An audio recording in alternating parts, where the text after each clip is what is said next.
Hello everyone and welcome back. My name is Mr. Cobalt, and in this video I'm going to be going over the electrochemical cell notation. So when we write electrochemical cells, we represent them with a certain diagram or line notation in order to kind of condensely represent whatever's going on in the electrochemical cell. So let's go back to the original reaction that we were looking at in my previous videos. So here we have zinc solid reacting with copper 2 ions in aqueous solution. And that's going to be where the zinc, again, the zinc is going to be oxidized. It transfers 2 electrons to the copper 2 ions. And then the zinc becomes zinc 2 plus aqueous.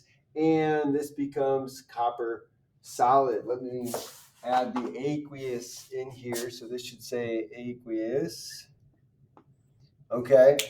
And so this represents what is going on in, say, an electrochemical cell. So the zinc solid would be going to zinc 2 plus on the oxidation side of the cell in one beaker, let's say. And then the copper 2 plus ions would be picking those electrons up. So the zinc would be giving away electrons, and that zinc, those electrons would travel through the wire, go through a light bulb or a motor, or maybe a voltmeter or something, and then they would travel to the copper 2 plus that's in the other beaker, the other half cell, right?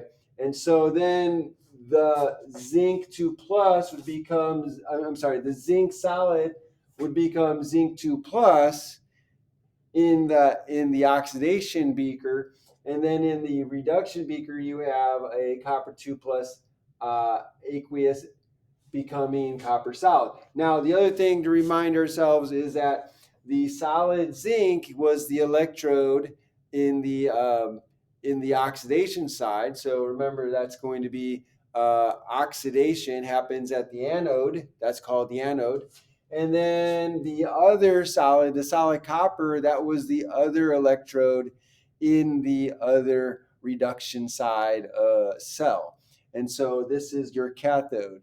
And an easy way to remember what happens at what electrode.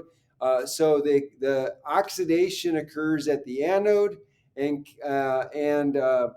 reduction happens at the cathode. So one way, a nice mnemonic device to use is something that I learned a while back, and it's called a red cat and an ox. So red cat, reduction, cathode, red cat, and an ox, anode, oxidation. So the anode was where oxidation occurs. So that might be helpful for you to remember.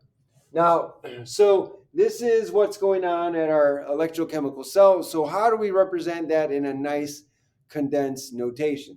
Well, here's how. So this is called line notation.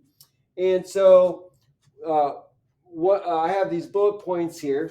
And so one excuse me. um, so the first thing is that oxidation half reaction. The oxidation half reaction is on the left. So this is where the oxidation occurs. This is your oxidation half reaction. And the reduction half reaction is on the right. So this is where the reduction occurs. So oxidation is on the left, reduction is on the right. Okay, you'll see this double line here, this double vertical line. So the double vertical line indicates the salt bridge that separates the two half reactions. So remember, in my previous diagram, I had two beakers. One had the oxidation, one had the reduction half reaction occurring, and then there was a salt bridge containing the two. And remember, the salt bridge is where you have these ions that aren't part of the reaction, like, say, for example, potassium nitrate. You have potassium ions and nitrate ions, and they're going to flow to their respective beakers to neutralize either the positive or negative charge that's building up in that beaker. So the double arrow represents the salt bridge as that's separating those two beakers. So this would be one beaker and this would be the other beaker, or this would be one half cell and this would be the other half cell. So um, the substances in different phases are separated by a single vertical line. So you'll notice that you have this single vertical line separating the zinc solid from the zinc 2 plus ion aqueous. And here you'll have see another vertical line separating the copper 2 plus aqueous from the copper solid. And so here you can see that they're being separated, and that represents this vertical line represents the boundary between the phases. So you write the vertical line for when you have a difference in phase between reactants and products. So here you have the reactant zinc becomes zinc 2 plus. So the product is here, reactant is here.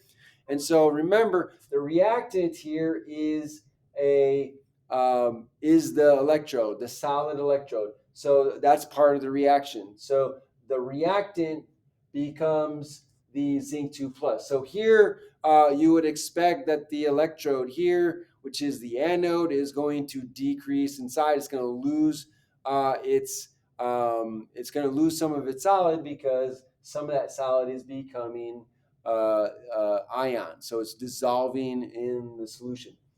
And the same thing here, you can see this is the electrode on the other side. So we have reactant. So the reactant is here the copper 2 ion. It's picking up the electrons that are flowing through the wire.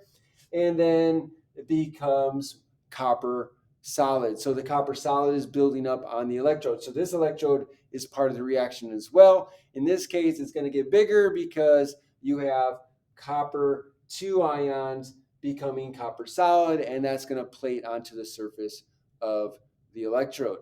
So that's something to keep in mind.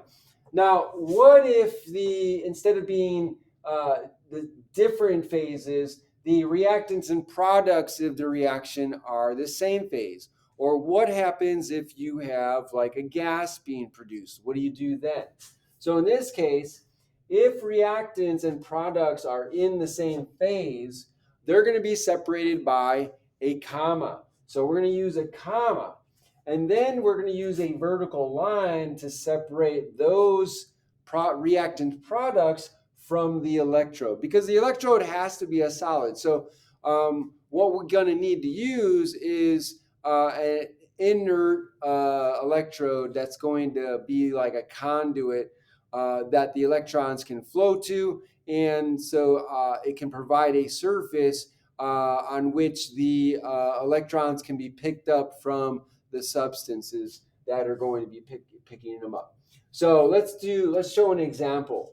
So here I have a redox reactions. So I have five iron atoms solid. So 5 iron atoms are going plus 2 MnO4 minus aqueous plus 16H plus aqueous is going to give us 5 iron 2 plus ions plus 2 Mn2 plus ions and 8 water molecules. So this is a long redox reaction. If we separate these two into the half reactions, then we have the oxidation half reaction where the solid iron is going to give away electrons. So that's going to become Fe2 plus, and then we have the 2 electrons here.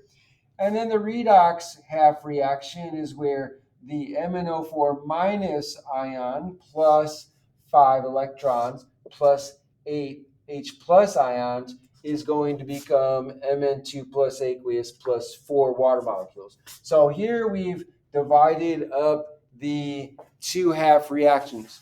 Now that we have the 2 half reactions, the 2 half reactions are the 2 half cells. So we can represent these two half cells using the line notation with the two vertical lines. Remember, the two vertical lines represent the salt bridge. That's going to separate the oxidation half reaction from the reduction half reaction. And so the oxidation half reaction is going to be the first one. That's going to be on the left. So here we have oxidation. So we're going to represent reactant product. So the reactant is in the solid phase. The product here is in the aqueous phase. So they're different phases. So we use a vertical line to separate them. So here we have iron S, vertical line separating the iron 2 plus ion. So that's our oxidation half cell. And so then we have our double vertical line, that's our salt bridge, and then we have the reduction side. And so remember what I said here.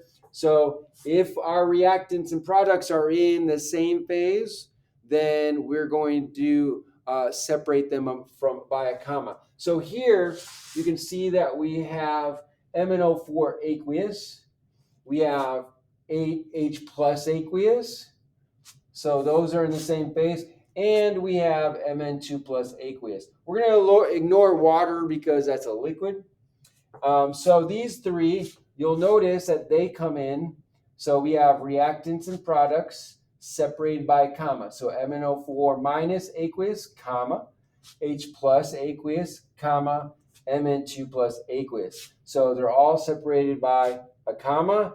And then we need to use a vertical line to separate it from the electrode. And here we're using platinum electrode. It's an inert electrode, so that we can provide a surface on which the electrons can be transferred to their proper species. So this is how you would write the line diagram for this kind of reaction. This would also be used if you had like a gas production. So again, when you're converting from, like, say, if you have a reaction or a transfer of electrons in your half cell such that it produces a gas, so you have a gas bubbling out, that also is going to require an inert electrode. And again, the inert electrodes are usually going to be either platinum or graphite. And so that's what you see here. So platinum solid. And notice that the platinum solid is on this side. Usually that's going to be the electrode. So we have solid and we have solid, just like we have here. Solid, that's your zinc electrode, your anode. And here you have your cathode, copper solid. So here you have your iron anode, right? Your iron, that's going to be your electrode iron. And over here, platinum is going to be the other electrode. That's going to be your cathode. So I hope this video was helpful. I hope you learned something. If this was interesting and helpful, then please, by all means, like the video. Share the video with your friends. Hit that like button right there. Also, make sure you subscribe to my channel. Hit that notification bell up there. When you hit the notification bell, make sure you click all so that you can see all my videos. And also put a comment down below in the comment section. Let me know what you think. Ask me questions. I'd love to hear from you. Thanks for joining me, and have a great day.